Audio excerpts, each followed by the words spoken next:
অন্ধকারাচ্ছন্ন রাত্রি যদি এসে থাকে, তাহলে আলোকিত প্রকাশ নিয়ে সূর্যও অবশ্যই আসে। রোগ যদি এসে থাকে, তাহলে তার ওষুধও অবশ্যই আসে। সমস্যা যদি আসে, তাহলে সেই সমস্যার সমাধানও নিজে থেকেই আমাদের কাছে চলেই আসে। এই সংসার, এই জীবনের শুধুমাত্র একটাই নিয়ম আছে, আর তা হলো এটাই: এই সংসার হলো একটা চক্রের মতো। এতে শাশ্বত বলে কিছু নেই, নিত্য বলে কিছু নেই।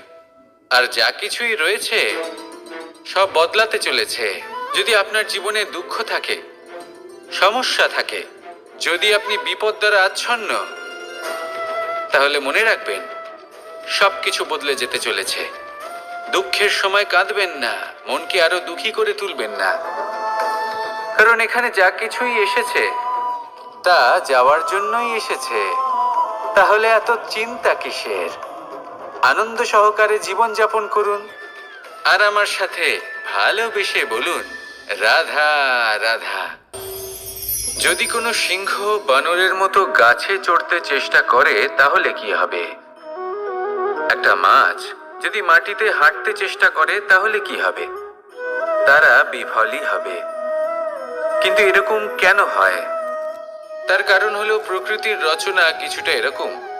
এখানে প্রত্যেকটি ব্যক্তিকে, প্রত্যেকটি প্রাণীকে আলাদা আলাদা গুণের অধিকারী করা হয়েছে, এবং সকলকে একটা সীমাও প্রদান করা হয়েছে। এবার এই যে বৃক্ষ, পশু, পাখি, এদের মধ্যে সেই ক্ষমতাই নেই যে এরা নিজেদের যাচাই করতে পারবে, নিজেদের সীমাগুলো বুঝতে পারবে, নিজেদের সদ্গুণগুলো চিনতে পারবে। এরা সেটা করতে পারবে না। কিন্তু মানুষ তো আলাদা। মানুষের কাছে সেই বিশেষ শক্তি আছে যে তারা পূর্ণরূপে নিজেদের যাচাই করতে পারবে, নিজেকে পূর্ণরূপে বুঝতে পারবে, নিজের দোষ, নিজের অপগুণ, নিজের সদ্গুণ, নিজেদের সীমাগুলো তারা বুঝতে পারবে। আর এটা অত্যন্ত গুরুত্বপূর্ণ। কথায় আছে যে যদি সাফল্য লাভ করতে হয়, তাহলে নিজেকে যাচাই করে নিতে হবে। তাই নিজেকে যাচাই করুন, নিজের সাথে পরিচিত হয়ে যান, এবং জীবনে কর্ম করতে থাকুন। সাফল্যের শিখরে অবশ্যই পৌঁছে যাবেন। আর ওখানে যদি যান, তাহলে এই মন প্রসন্ন হয়ে অবশ্যই বলবে, রাধা রাধা। বনের মধ্যে যদি আপনি কোনো বিষাক্ত সাপ দেখেন, তাহলে কি করবেন? আপনি তখনই তার থেকে দূরে পালাতে চেষ্টা করবেন। আর এটা কেন করবেন? নিজের রক্ষার্থে। এই কথা আমি নয় মেনে নিলাম, কিন্তু নিজের জীবনে এটা করেন না কেন? আপনি যেখানেই যান, যে স্থানেই যান না কেন, প্রত্যেক সময়, প্রত্যেক মুহূর্তে এমন বিষাক্ত সাপ আপনি অবশ্যই খুঁজে পাবেন। আর সেই সাপ নয় যাদের আপনি বনে খুঁজে পাবেন। এরা হলো সেই সাপ যা আপনাকে পাপ করতে বাধ্য করবে। আপনার অন্তরের বাসনা, ক্রোধ, অহংকার, লোভ, ঈর্ষা, এদের বৃদ্ধি ঘটাবে। দেখুন, বনের এই সাপ আপনাকে একবার ছেড়ে দিতেও পারে, ছোবল নাও মারতে পারে, কিন্তু এই যে পাপরূপী সাপ আছে, তা অবশ্যই ছোবল মারবে। কর্ম যদি করেন, তাহলে অবশ্যই ফল পাবেন। সেই জন্য যখনই কোথাও যাবেন, যদি এমন কাউকে দেখেন, যদি এমন কিছু দেখেন যে আপনাকে পাপ করতে বাধ্য করছে, তাহলে সেই মুহূর্তে সেখান থেকে পালিয়ে যান। যেমন বনের সাপ দেখে আপনি পালাতে থাকেন। সৎকর্মের রক্ষা অত্যন্ত আবশ্যক। আসুন আর আমার সাথে ভালোবেসে বলুন, রাধা রাধা। মনুষ্য জীবনের সব থেকে বেশি গুরুত্বপূর্ণ বিষয় হলো মনের একাগ্রতা। এই সংসারের যে কটি মহান কার্য সম্পাদন হয়েছে, তা হলো মনের এই একাগ্রতার একমাত্র ফল। আপনি অবশ্যই দেখে থাকবেন, অনেক ছোট বড় নদী যা বয়ে চলে, তাদের সামনে একটা বাঁধ নির্মাণ করা হয় সেই সব নদীর জল সঞ্চয় করতে। বাঁধ হয়ে গেলে প্রয়োজন মতো বা মনের ইচ্ছে মতো তাকে ব্যবহার করা সম্ভব। এবার এটাই আমাদের মনের সাথেও সম্ভব। আমাদের মনের একাগ্রতা আজকের দিনে দাঁড়িয়ে বিভিন্ন ধরনের বিকার, ক্রীড়া এবং ভোগের মধ্যে ভাগ হয়ে গেছে। একে একত্রিত করতে হবে, একটা বাঁধ নির্মাণ করতে হবে, কর্মের বাঁধ। আপনাকে শুধু এটাই করতে হবে, যেটা উচিত কর্ম সেটাই করুন, যেটা অনুচিত কর্ম সেটা করা থেকে নিজেকে বিরত রাখুন, ব্যাস। এই কাজটাই আপনি করতে থাকুন, মনের মধ্যে একাগ্রতার বাঁধ নির্মাণ করুন। আর একবার যদি তা নির্মাণ হয়ে যায়, তাহলে যখন চাইবেন, যেখানে চাইবেন, যতটা চাইবেন, একাগ্রতা প্রয়োগ করতে পারবেন। আর একবার যদি আপনি এটা শিখে যান, তাহলে এই সংসারকে বদলে ফেলার মতো কাজ আপনি করতে পারবেন, সমাজকে শোধরাবার মতো কাজ করতে পারবেন।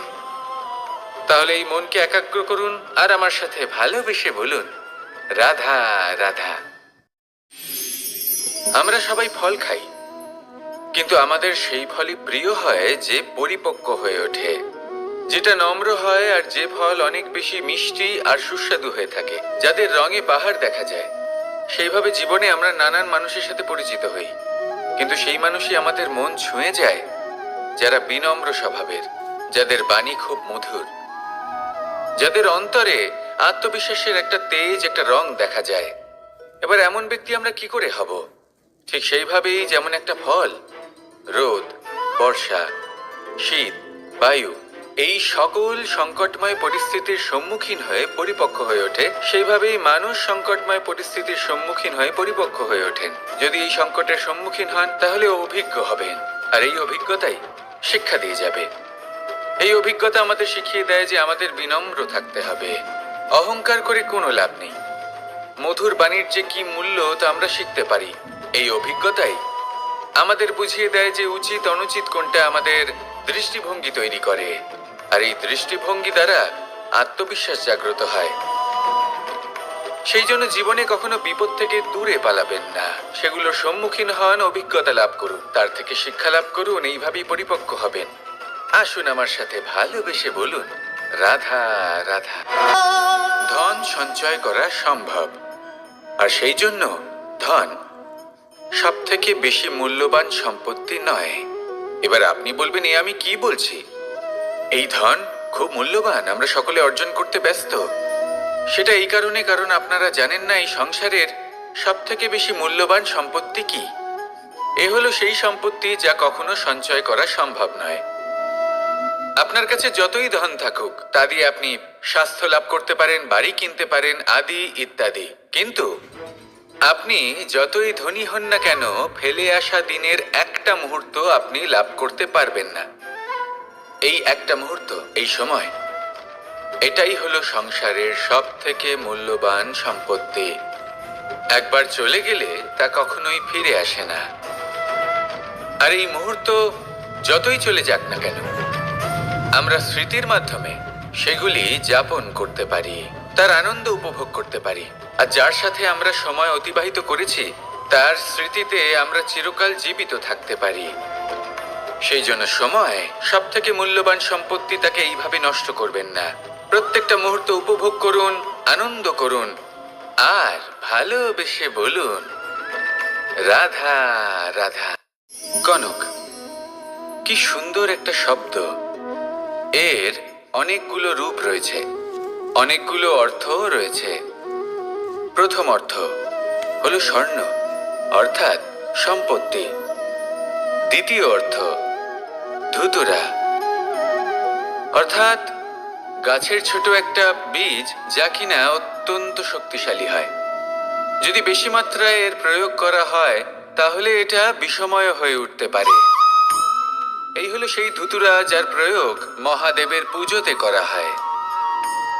এবার প্রশ্ন হলো এটাই যে এই স্বর্ণ এবং এই ধুতুরার মধ্যে মিল কি রয়েছে।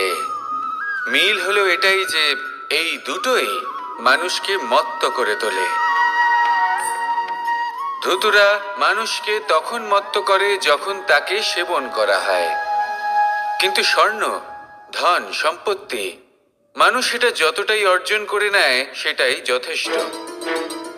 এই স্বর্ণ মানুষের ভাবনা চিন্তা করার ক্ষমতাকে বশ করে ফেলে। মানুষ সম্পত্তির লোভে মত্ত হয়ে ওঠে, কারণ যে যত চমৎকারী, যতটা অমূল্য হয়, তাকে সামলানো কিন্তু ততটাই কঠিন, তাই না? তাই মনে রাখবেন, ধন, স্বর্ণ, সম্পত্তি এগুলো ধুতুরার থেকেও অনেক বেশি বিষাক্ত হতে পারে। তাই এর ওপর আত্মসংযমের একটা কবচ পরিয়ে রাখবেন। এবং বিবেকের শক্তির সাথে এগুলো প্রয়োগ করুন, তবেই কল্যাণ হবে। আসুন আমার সাথে ভালোবেসে বলুন, রাধা রাধা। মানুষের জীবনে তিনটি গুণ অত্যন্ত প্রয়োজনীয়: শ্রদ্ধা, বিনম্রতা, যোগ্যতা। যদি জ্ঞান লাভ করতে চান তাহলে শ্রদ্ধার প্রয়োজন, যদি মান লাভ করতে চান তাহলে স্বভাবে বিনম্র হওয়া প্রয়োজন, আর যদি মনোবাঞ্ছিত স্থান লাভ করতে চান তাহলে যোগ্যতার প্রয়োজন। বিষয়টা সহজ। শ্রদ্ধা আপনাকে জ্ঞান দেবে, নম্রতা আপনাকে মান, আর যোগ্যতা উচিত স্থান দেবে। কিন্তু যদি আপনি এই তিনটি গুণ সম্মিলিত করেন তাহলে এমন কিছু লাভ করবেন যা এই সব কিছুর থেকে অনেক ঊর্ধ্বে: সম্মান। আর এ হলো সেই সম্মান যা প্রত্যেক মানুষের নিজের জীবনে লাভ করতে চেষ্টা করা উচিত, কারণ এই হলো সেই সম্মান যার কারণে আপনি চলে যাওয়ার পরেও এই সংসার আপনাকে ভালোবাসবে আর মনে রাখবে। আসুন আমার সাথে ভালোবেসে বলুন, রাধা রাধা।